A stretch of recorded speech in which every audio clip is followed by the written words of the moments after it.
তাদের মতো বদবখত, বদকিসমত, দুর্ভাগা, মূর্খ পৃথিবীতে নাই যারা নামাজকে চিনে নাই। নামাজকে আপনার চিনতে হবে, নামাজটা আসলে কি। আমি আপনাকে অনেকভাবে চেনাতে পারি নামাজ। এক, নামাজ হলো আপনার বন্ধু। যদি আপনি নামাজকে বন্ধু মনে করতে পারেন, কিভাবে? বন্ধুর কাজ কি? আসলে বন্ধু কাকে বলে? আসল বন্ধু সে যে আপনার দুঃখের সাথী হয়।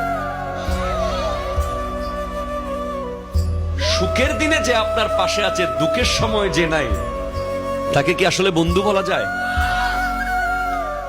আমরা সব ধরনের বিপদ আপদে একটা মানুষকে স্মরণ করি যে আমার বন্ধু।